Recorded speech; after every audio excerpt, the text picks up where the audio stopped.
All right, everybody, welcome to episode 91 of the Catholics Against Militarism podcast. I'm so glad to be back with you.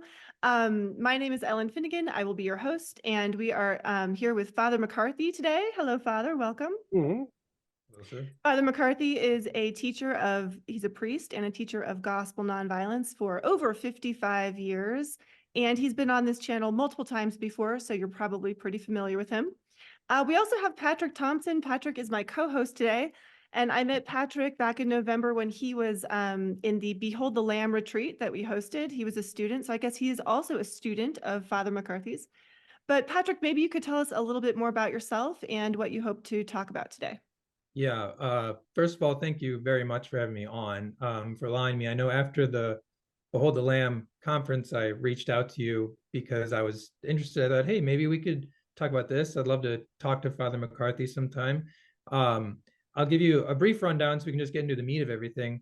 How I first found out about Father McCarthy was, so for many years, I had kind of a significant conflict within myself of, let's just say, certain political and worldviews that did not line up with the teachings of Jesus Christ.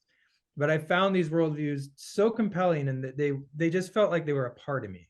Like, it's like, Patrick, you can't deny you feel this way, so why even try? You know what I mean? They would not line up with Jesus Christ. And at one point, oftentimes, I absolutely knew I felt 100% right about what I was thinking. And so did the person on the opposite end of the spectrum. And I couldn't shake the feeling that I was contributing to the problem by pursuing these political, social things like that.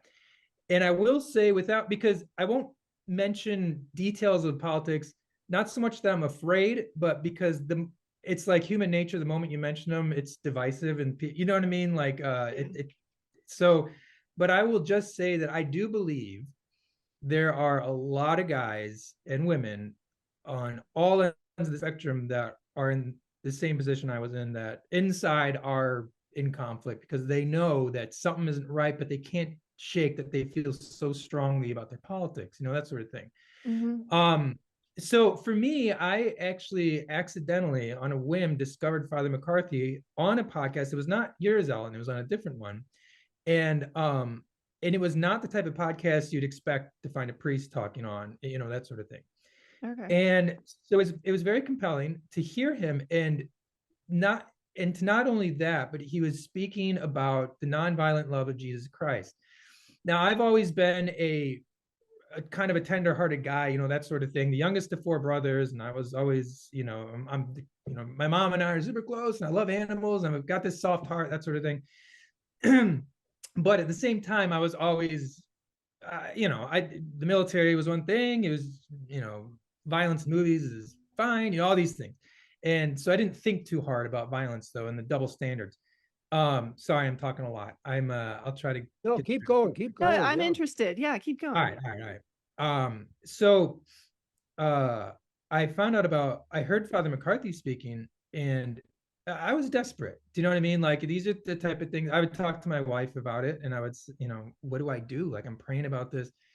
And especially at the political climate at the time, we're talking like height of George Floyd stuff, and things like that, like unrest, civil unrest, things like that, statues being torn down left and and so Father McCarthy, I heard, and the message transcended it all. It felt like this is that third option. It's not just be in denial about your politics or embrace them and just go all in, you know what I mean? And like, so there's this transcendent third option that was suddenly presented, and I knew Jesus was always there. I was raised religious without being very devout, that sort of thing. And were you raised Catholic, Patrick? No, sir. I'm sorry, I'm not supposed to call you sir. Charlie. No, sir. No, Charlie. I was raised in the Lutheran Church. Okay. Yeah. My mother is the more religious of the family. And so I heard Father McCarthy, and I was like, wow, this is very interesting. This is compelling. And it seemed like a little light in that kind of darkness. So I went to the website, and I saw all these resources for free, which to me is impressive. when I see free resources. You hear that, Uh, Ellen? Free resources, I knew I you will, were going to say that. I knew you were gonna say that. non-monetized. Hey, it was, okay, yeah, we'll get back to and it. I saw, and then I saw, okay, I won't get too much into it because it sounds judgmental, but I saw books, right? And I was like, okay, this is kind of what it's about. You got to buy the book, that sort of thing. The books were free. You have them for free PDF. And I was like, whoa, like, okay, this, like, you kept getting more legitimized in my head. I was like, okay, this guy seems like the real deal. Because oftentimes, too, you get past the first threshold and you're like, oh, that's what it's about. They're for this political candidate. Oh, that's what this is about. They're selling this program that, and that's maybe throwing the baby out with the bathwater, but still, it was very impressive to me that all this stuff is free. And but I did end up purchasing a copy anyway. I was like, I want to read All Things Flee Thee, For Thou Fleest Me. And I purchased that book. I read it through, and I was highlighting and underlining. And it also, I was so happy you included this, Charlie. I probably should have had it with me right here, but there's a paragraph in there. It's like a brief explanation of why we should believe Jesus Christ. And it was essentially, it boiled down to Jesus. We should believe Jesus's words because he is who he says he is, and we know he is who he says he is, because it's in the Gospels. And in a way, I can understand someone seeing that and being like, well, that's not intellectually satisfying enough for me. That's like this. But to me, I'm like, it doesn't get any better than that, though. Like, there's this element of faith where it's like logic carries you so far. Anyway, that's a whole nother thing. I have a habit of going off and things. So, Ellen, I need you to crack that whip when I get off course, please. But so I listened to Behold the Lamb, the whole thing. I started looking up YouTube videos. I was shocked that there were not more views of your stuff. I couldn't believe that you did not have more popularity. Same with you, Ellen, the Cam podcast. I'm like, how is this not, like, what's going on? You know what I mean? Like, it's just strange to me. So, but in a way that made it all the more fascinating and compelling to me to like pursue this more. So All Things Please. And then You're saying that when they hide us on the algorithms, it works in our favor. that's what I can't figure out. Because I will say this, Ellen, I've even noticed when trying to look up Catholics Against Militarism in the podcast, I can't find it. Only it's because I'm subscribed that I can find it. Yeah, And no joke. Like, I think I've been blacklisted for a long time. Just as a quick diversion, like I used to like Google myself sometimes just to see like Yeah. what's out there. And I would always come up. There's a website that I've written for since 2008. And Yeah. I've written tons of articles. None of them come up. And also the CAM podcast used to come up, but as of like a year or two ago, it doesn't even pop up when you Google my name. Yeah. So there's definitely something going on. Yeah, it's strange. I just last week I tried searching for it again for my ride home. I couldn't find it. It was only because I was subscribed to it that I pulled it up. There was one thing, oh, this is kind of funny. When you used to Google, if you Googled Catholics against, that you know how Google would recommend something? It was like Yeah. Catholics against seedless watermelons or something is the thing that would pop up before my website, which has been out there since 2013. And I was like, oh, Okay. well, sure, Google, Okay. that must be what people are looking for. Anyway, Yeah. yeah. That's funny. Yeah. So God knows, literally. So, and then I listened to all of Cam. Anytime as Father McCarthy, I was listening to those episodes. And I would take road trips to Illinois to see my parents, and I was just listening to Catholics Against Militarism. And then I started corresponding with someone named Chidi, right? Good man. Good man. And they recommended Father David M. Knight's book, so I read that, No Power But Love. So anyway, I became steeped in this, and then I took Ellen's class, loved it, and Ellen and we have a great affinity, a mutual love for the Iliad, which was awesome.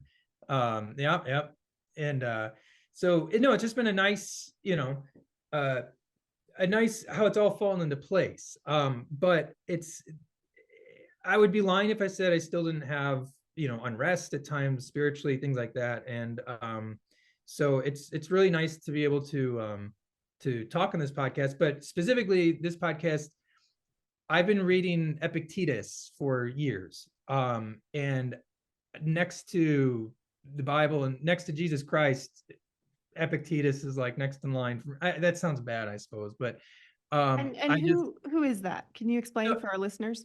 yeah, okay. Epictetus is an ancient Greek philosopher. He was alive when Christianity was just kind of blooming. Like he died in 76 AD, something like that.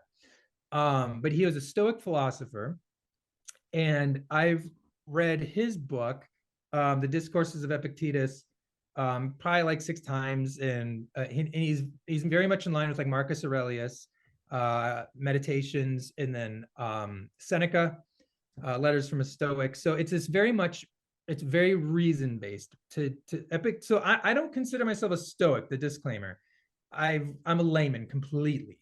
But I've read a lot and I've implemented a lot of it in my life, and I've seen a lot of the fruits, as far as like reason, being calm, and seeing things with using more logic and things like that. And I found that it's an amazing supplement. It can be, I think, a wonderful supplement to Christian precepts and things like that, where it's like, and it kind of clicked with me because Father McCarthy had said, the role of reason, I believe, and Ellen, you reiterated this in an email, is to show us how to implement the some of the Christian precepts and things like that, the teachings of Jesus, like how logically they work. I think it was something like that. Is that right, Father McCarthy?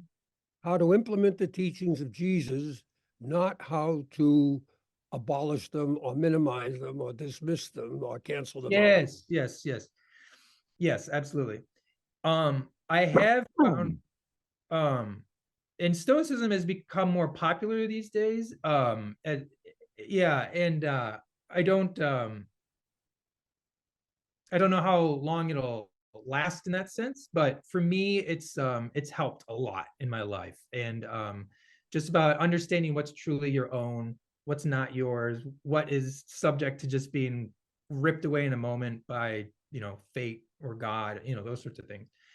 However, I think that one of the risks for me, and that is a risk, is that it surpasses Jesus Christ if you're not careful, if you start to idolize it and things like that. And so I wanted to bring a couple of things that to me contradict or diverge from Christ, and just get Father McCarthy's perspective, because I remembered Father McCarthy had mentioned Epictetus in one of his episodes, and just to hear that name, was my ears perked up, because you don't hear his name very often. You might hear about Socrates or just Stoicism in general. So I'm just curious, first, Father McCarthy, I'm assuming you have a lot of experience with obviously philosophy and things like that, but Epictetus specifically, and like the discourses, have you like spent a lot of time reading that, and what was your reaction to it? Well, first of all, Epictetus, of course, was a slave. Mm. At the same time, another Stoic, Tiberius Caesar, was the king, the Caesar of the time Epictetus lived. And both of them espoused Stoicism was theirs, it was in their blood, was their way of thinking. And I've actually given away as Christmas presents large numbers of books of Marcus Aurelius's Meditations.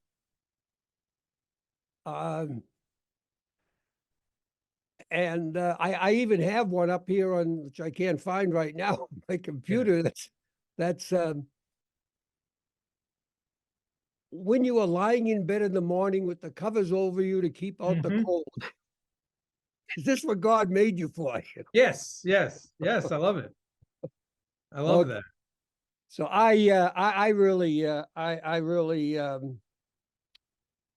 and the same is true with Zeno and Seneca and so forth and so on. Seneca, interestingly enough, was born the same year as Jesus, 4 BC. And Yeah, if you don't mind me interjecting, I'm sorry. there was a loose, and I think it's been disproven, but there was that rumor that Seneca was a closet Christian, and like maybe even it corresponded, I think, with Paul at one time. There was a theory out there for a little bit. That was very interesting to hear that, but I think it's been disproved. Well, that gets us to a more uh, universal issue, which is Stoicism has was the most attractive and most believed philosophy in the Roman Empire. It was in the air like capitalism is here. Yeah. It had its profound people, like Marcus Aurelius and Zeno and Seneca, but it also had the average person in the street that could make sense out of it and use it and adhere to it a little bit, and therefore it really became it was the major thought process, philosophical thought process, philosophy in the consciousness of the Roman people at the time that you're talking about here, which is basically the just before and during Christianity's beginnings. Yeah. So that being the case, it's almost impossible, as I understand it from biblical scholars and historians, it's almost impossible for Paul not to have come in contact with Stoicism. Not that he accepted it, not that even that he studied it, but it was in the air. You couldn't avoid it. It was just the language, the metaphors, the phraseology. You know, it was there, and as was pointed out by I think Peter Berger a long time ago, 1966, that first one to do it, I believe, was language is a construct of society. When you come into the language, you don't make it, and therefore, if the society is using the word whatever logos or something, yeah, that's how you're going to interpret what you've got to bring to it. Anyway, so Paul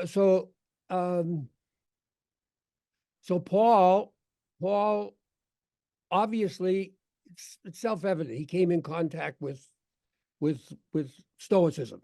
Yeah. Indeed, some of his sentences are word for word from Stoic consciousness, such as live and move and have your being, in which you live and move and have your being.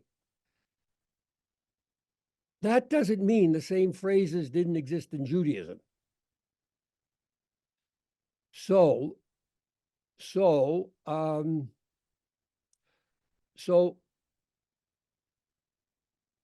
glad you gave us what you gave us on your kind of introduction to why we're here for yourself, because the question the question when the question is asked, what is the relationship between Christianity and Stoicism? Yes.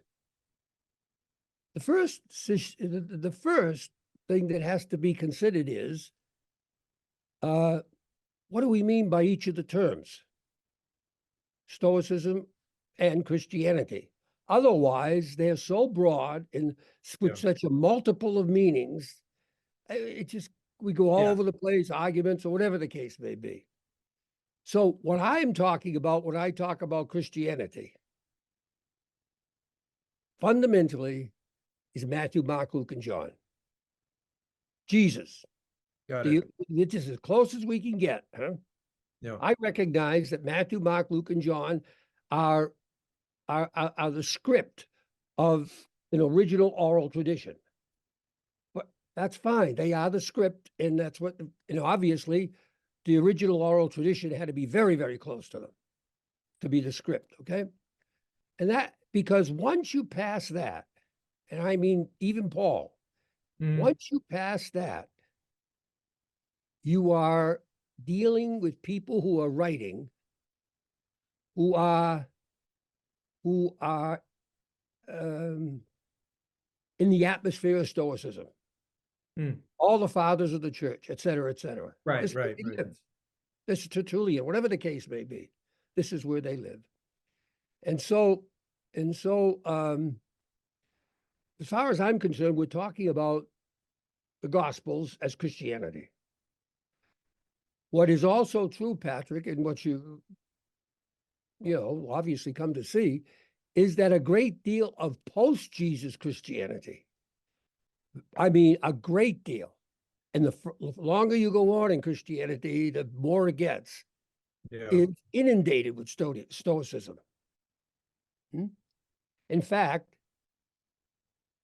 I had a bishop say to a student of mine who was pressing him on the nonviolence, and the just war theory being inconsistent with it, and who made the point that the just war theory was the fruit of Stoicism. I had a bishop say to him, an active bishop right now, say to him, of course it is. Most of Christian morality is Stoicism, meaning the Christian morality after Jesus. And so the question is, how is Stoicism defined, in order to figure out how that definition of Stoicism fits into Christianity, meaning the Christianity post-Gospels, post-Jesus, because there is not a jot of Stoicism in Matthew, Mark, Luke, and John. It is Jewish culture. All those words in there, the law and so forth and so on, refer to the Torah, not the natural law. Right. And of course, Jesus never got outside of outside of the Jewish community, which is, of course, what it would be. But be that as it may, it really becomes important to first of all make the distinction between Christianity, it's gospel Christianity, and what follows into the future, and because without doing that, in terms of Stoicism, we can't see how Stoicism affected Christianity, altered Christianity, modified Christianity, and we just don't we just have no basis of integrating or coming to grips with the issue. That's very interesting. I'd never considered that, or that with the four gospels being, separate, because the epistles, things like that, and the church fathers being post, the ground zero of it all, and then having that influence of, like it's like the air around you is Stoicism, like you said, because it was like the more or less religion of, the time. It was. They call it philosophy, but it served the purpose of religion. It was the way existence was understood and lived and thought through, and people found peace in it. I'd never considered that. That's very interesting to hear. Because what's interesting too is I've found, like in Epictetus specifically, because I realize there's so much about Stoicism I don't know. What I do know a decent amount of is the discourses and what's in those, and because I've read just a lot of Epictetus. Okay. So, but like it's very interesting because there is a reading in the discourses, you can find support for things like definitely like turning the other cheek, non-violent protest, and I wrote the other one down. Oh, love of enemies, even. Well, with Epictetus, there are no enemies, ideally, that sort of thing. You get to such a place where, now here's the thing though, two things about those is there is that gap where suddenly it seems there's those ideas, but then there's also suddenly, like, I hope I'm not doing them a disservice here because maybe I'm confusing things, but it does seem like there is an exception in a way, perhaps for military, defending, there's like suddenly no gap. Exception. That's part of the philosophy. Yep. And that was the interesting thing, because you say that the Stoicism influenced, the post-Christ, and that's also in Just War. Right. That's Just War also. Yeah. Yep. So that's very interesting because I've noticed that too. Like, because Socrates fought, in a war, and supposedly fought gallantly and all this stuff. But then it's like, so you have this core of where, according to Epictetus, the ideal is, no evil can happen to you. It's all based on your own choice. Right. Which in a way is, to me, that has helped me a lot to consider it that way as far as how I conduct myself and things. but then there's suddenly that, but then how do we get from there if there's no evil to suddenly you're To killing people right. on a battlefield? I don't know. You know what I mean? Like, but that is interesting that And by the way, 10 emperors, 10 Roman emperors who were explicitly Stoic Hmm. were violent persecutors of Christianity.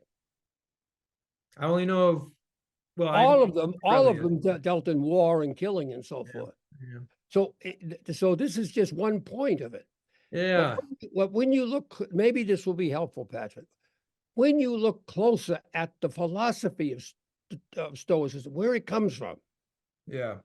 what is its primary reality that it's dealing with, and gives people to live by, and to try to live peacefully by.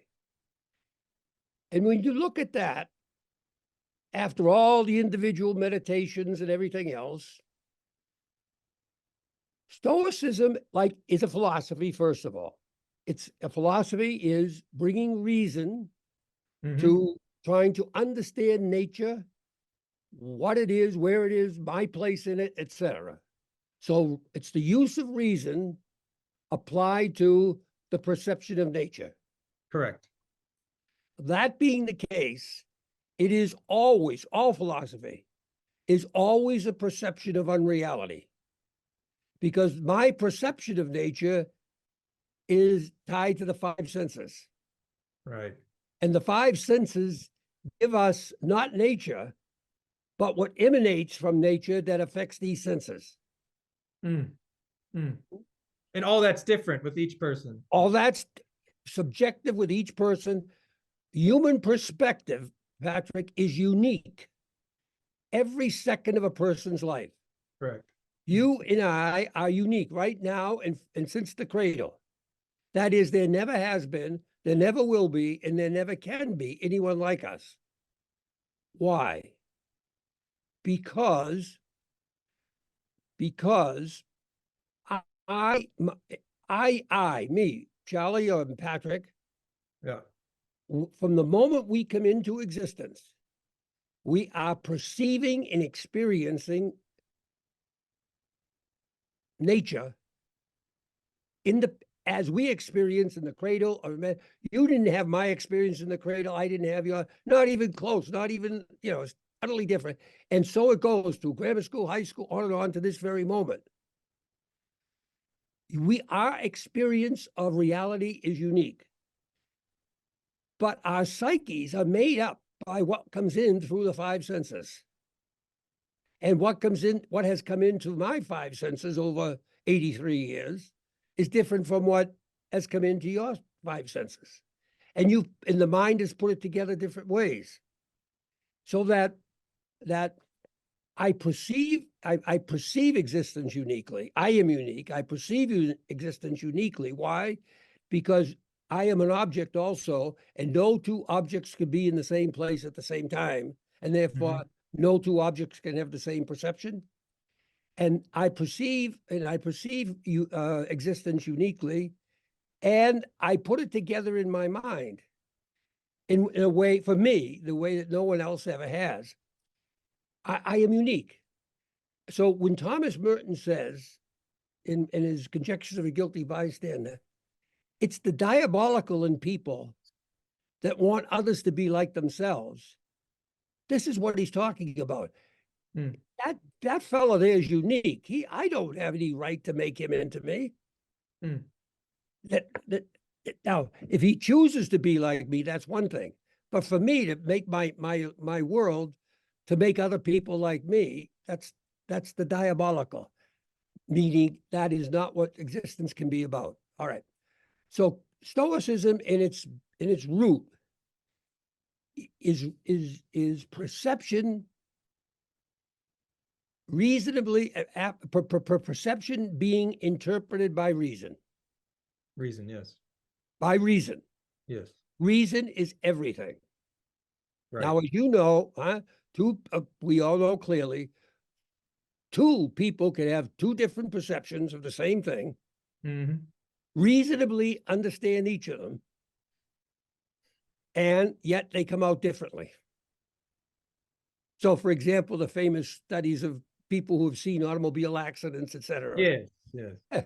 It's not even like they're in the same place at the same time. And do you know, I'm sorry, real quick, if you don't mind, Yeah. that is an interesting thing because that's what I remember Epictetus stressing, which is all of us can agree that justice is good. All of us can agree that, and these virtues that they're good. All of us agree that certain things are bad. Particular cases is where we all Always. do you know what I mean?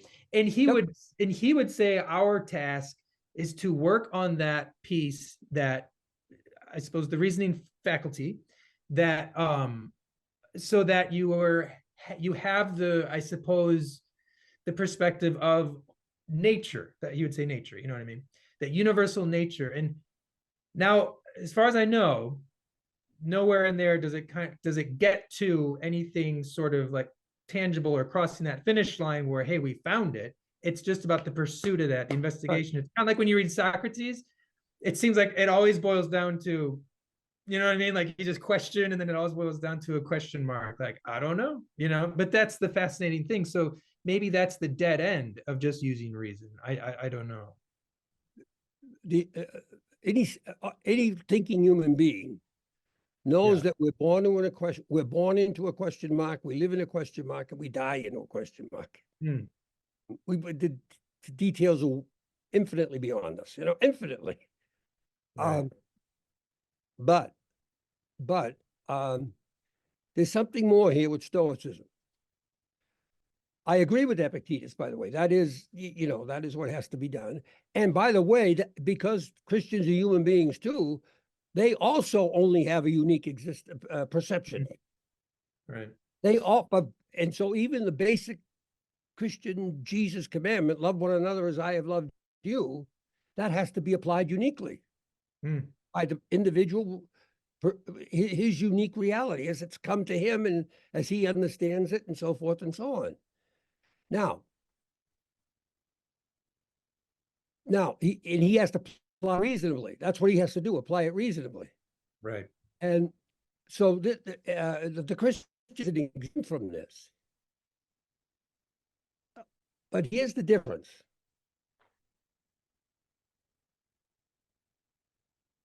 Here's the difference. Stoicism says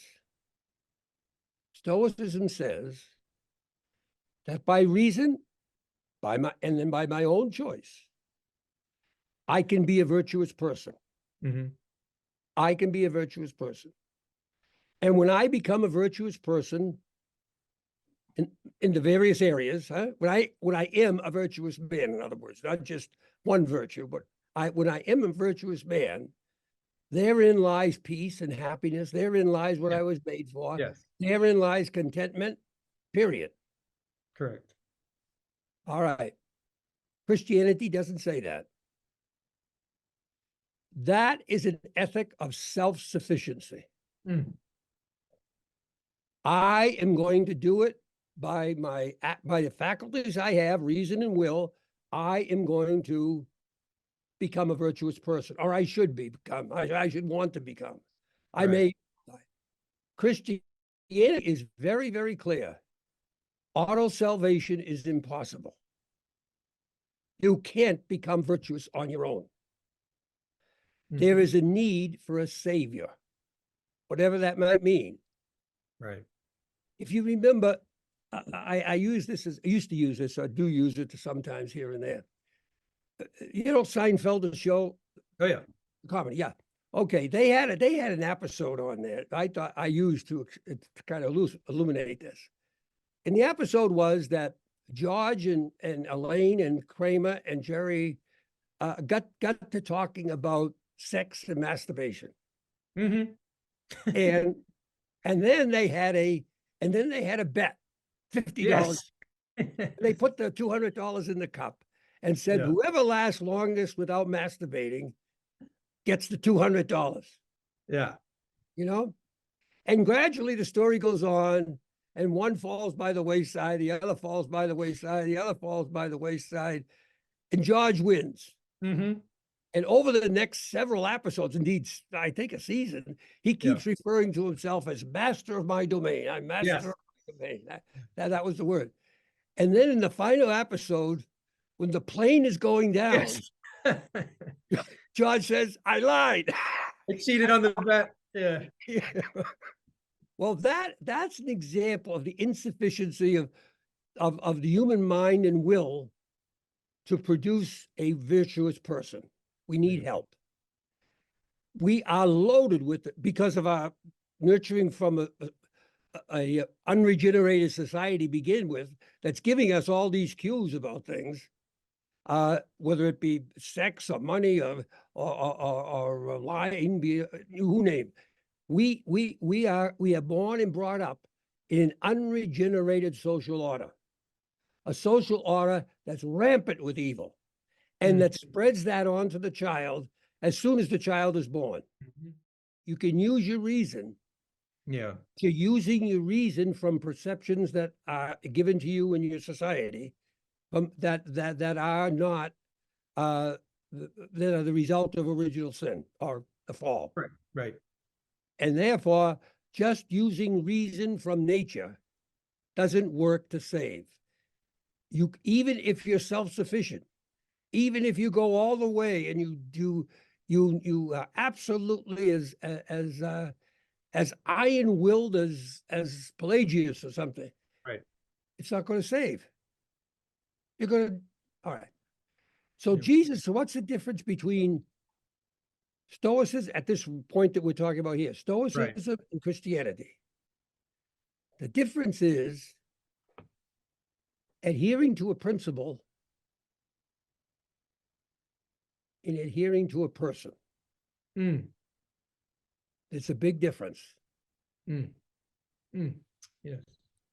Philosophy in the general sense is the mind looking at nature and coming to conclusions about where we come, where we go, how to live, etc.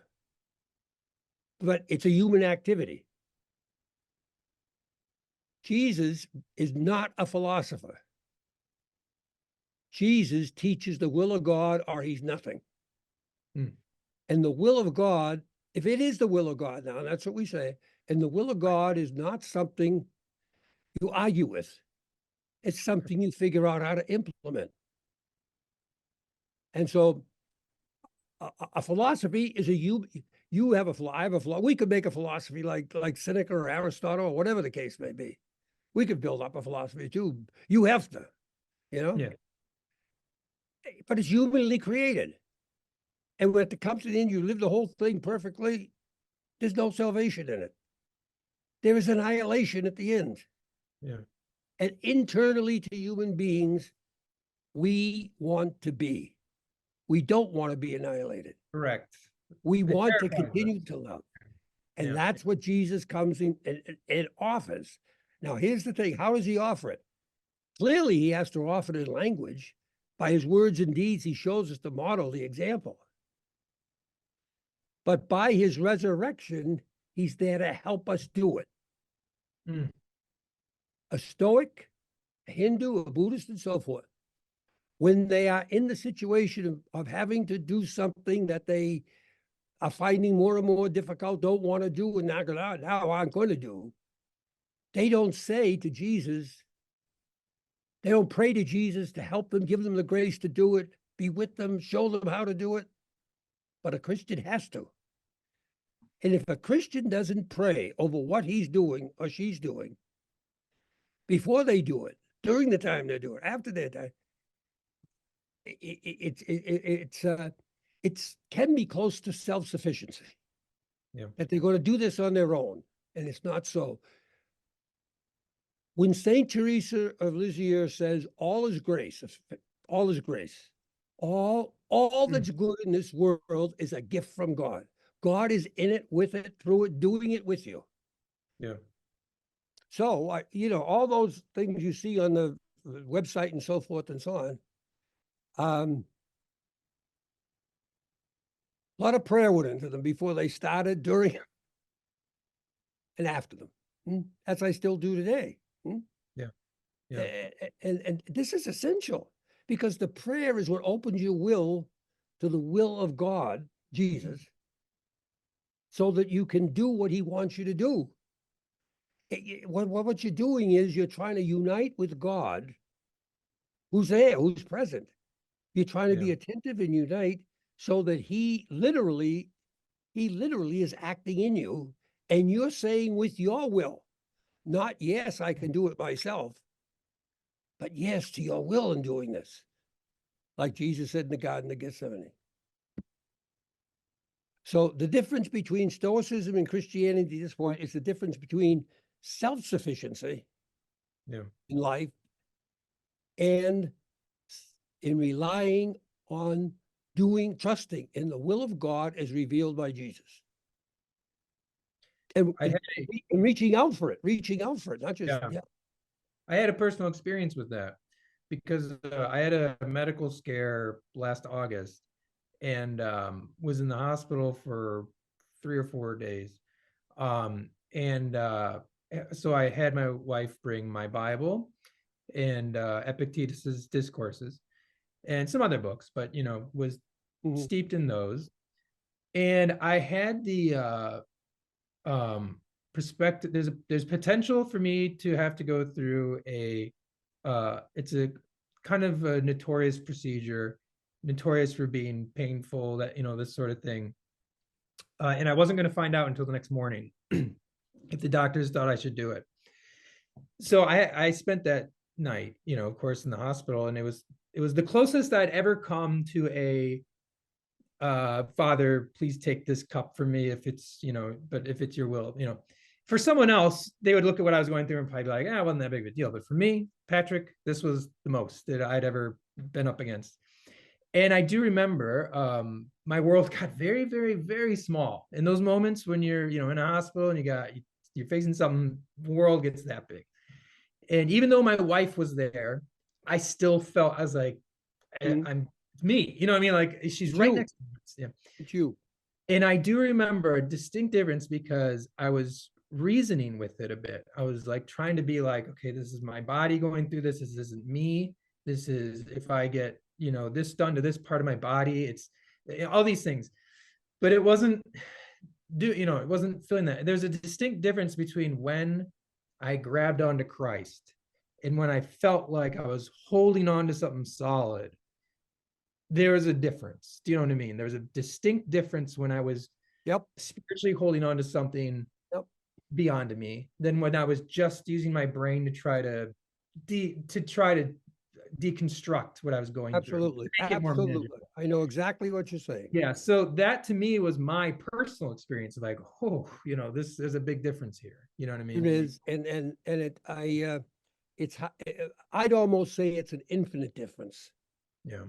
Because what you are entering into when you go to Christ is you're entering into the reality of God, which is an infinite reality, who has before him how the universe works. He has all power. He knows what's good for you. He knows what's good for other people.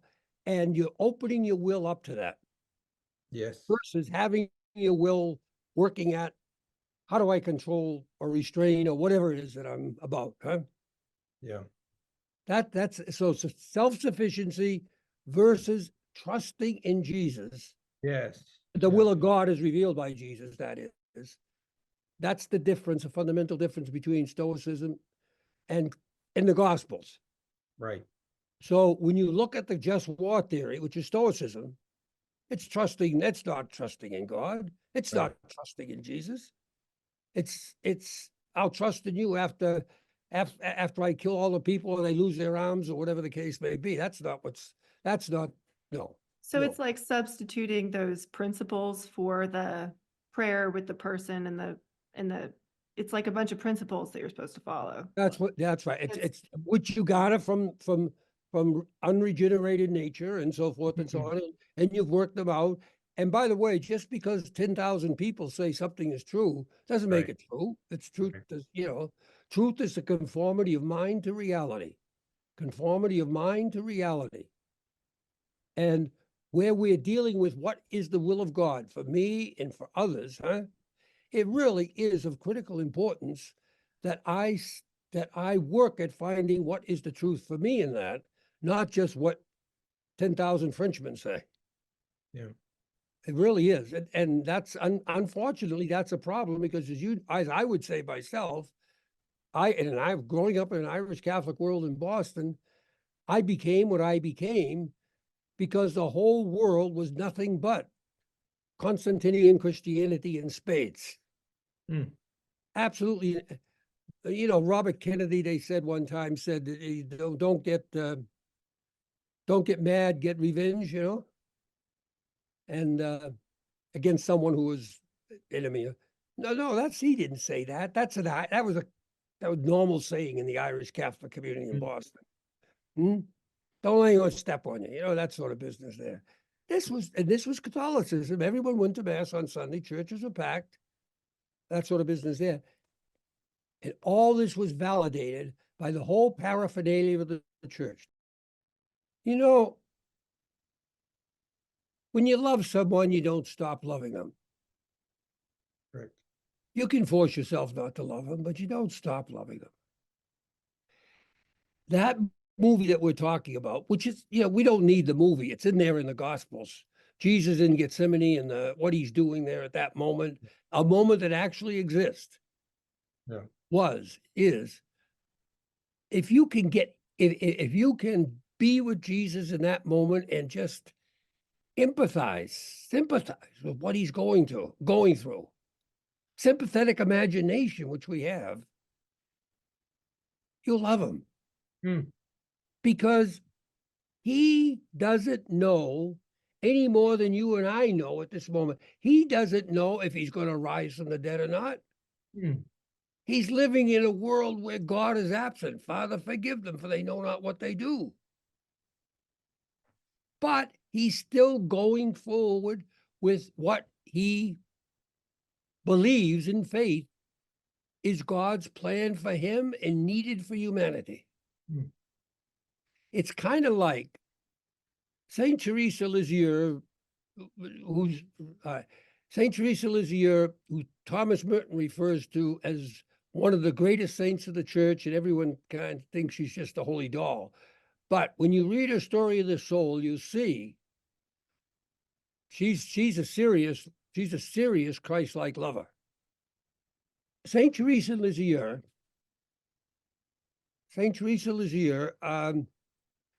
when she is ill, tuberculosis, she can't move. She can't move without choking, suffocating because the lungs gone. You know, this is back 1897.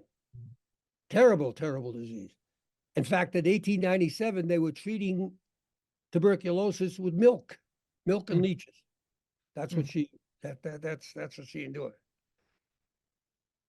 So her whole life was, and she says it in the book, she has wanted to do nothing but to love as Jesus loved, the new commandment. And she worked at it. She did it. She tried hard. But on the night of Holy Thursday, Good Friday, the superior of the Carmelites sent her to bed because she felt she needed a rest and to get up in the morning and just don't stay through the night, as we all used to do that those days in the Catholic Church, Holy Thursday through Good Friday. So she goes to bed, and she's in bed and she's sleeping, and she coughs up blood. And she's writing this in her book. She coughs up blood. She knew exactly what it was, and she was happy because she knew that what she spent her whole life trying to achieve, going to heaven, it was going to happen soon. That's what she writes in the book. And that is between Holy Thursday and Good Friday. And she doesn't say a word to the Reverend Mother. She gets up, does the rest of her work. She's fine. And on Monday the Monday after that, she writes, she's fallen into a state so terrible that she can't mention it to anyone because she knows it's contagious. a state of certainty that she and everyone else was going to be annihilated. Yeah. It's a state we call angst now. Mm. She fell into that. And she thinks about how to deal with it and so forth and so on. Because now there is no God. There is no God who is so close to her is gone. Just like Jesus, my God, why have you forsaken me? But she says in the book, she says, and now just to give you a date on this, this happened August 6th, April 6th, 1897. She died September 30th, 1897. So it's about 6 months in here. Yeah. She says in the book that she was keeping notes. She says, however, even though I can't feel God, I don't know God, even though it's all meaningless and nothing, I am going to still continue to love as Christ loved. And I still am going to continue to go to God with the certainty that he loves me. Hmm. Now that's what Jesus did in Gethsemane. That's strong stuff, huh? That's strong. And that's what we're dealing with, huh? But